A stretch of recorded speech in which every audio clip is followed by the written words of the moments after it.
जिसमें देवताओं की विजय हुई। देवताओं को अभिमान आ गया कि हमने अपने बल से असुरों पर विजय प्राप्त की है। भगवान ने सोचा अब देवताओं के घमंड को चूर करना चाहिए। इसीलिए भगवान ने एक विशालकाय यक्ष का रूप धारण करके वहां स्वर्ग में उपस्थित हुए। उस समय इंद्र में सभी देवता थे। इंद्र ने सबसे पहले अग्निदेव से कहा कि अग्निदेव आप जाइए और पता लगाकर आइए कि वह यक्ष कौन है। अग्निदेव गए। उस विशालकाय यक्ष ने पूछा आप कौन हैं? अग्निदेव ने कहा कि मैं अग्निदेव हूं। उन यक्ष ने कहा कि आप क्या कर सकते हैं? अग्निदेव ने कहा कि मैं इस संपूर्ण सृष्टि को जला सकता। तब उन यक्ष ने एक तिनका निकाला अपने पास से और उसे रखा और कहा कि आप इस तिनके को जलाकर दिखलाइए। अग्निदेव ने अपनी पूरी शक्ति लगा दी, लेकिन उस तिनके को नहीं जला सका और वापस इंद्र की सभा में आए। इंद्र ने पूछा अग्निदेव आप पता लगाकर आए कि वह यक्ष कौन है? अग्निदेव ने कहा कि मैं नहीं पता लगा पाया कि वह यक्ष कौन है।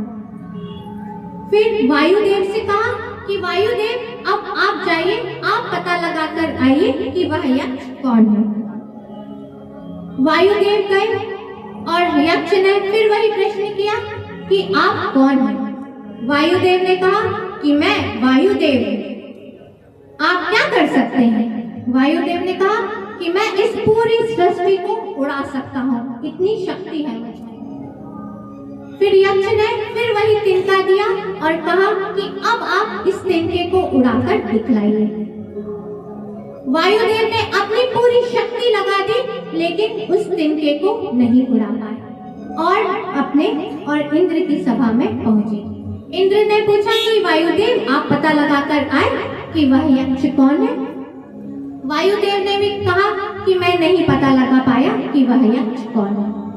इंद्र ने सोचा कि जब अग्निदेव वायुदेव पता नहीं लगा पाए तो अब मुझे ही जाना चाहिए पता लगाने के लिए। अब इंद्र स्वयं गए पता लगाने के लिए और जैसे ही इंद्र वहां पर पहुंचे तो भगवान के रूप में जो विशालकाय यक्ष थे वो वहां से अंतरित हो गए और उनकी जगह में वहां पर पार्वती जी अंबिका देवी प्रकट हुई। इंद्र ने अंबिका देवी को प्रणाम किया और उनसे पूछा कि अब आप बतलाइए कि वह विशालकाय यक्ष कौन था। अंबिका देवी ने कहा कि आप लोगों को अभिमान हो गया था कि आप लोग सर्वशक्तिमान हैं।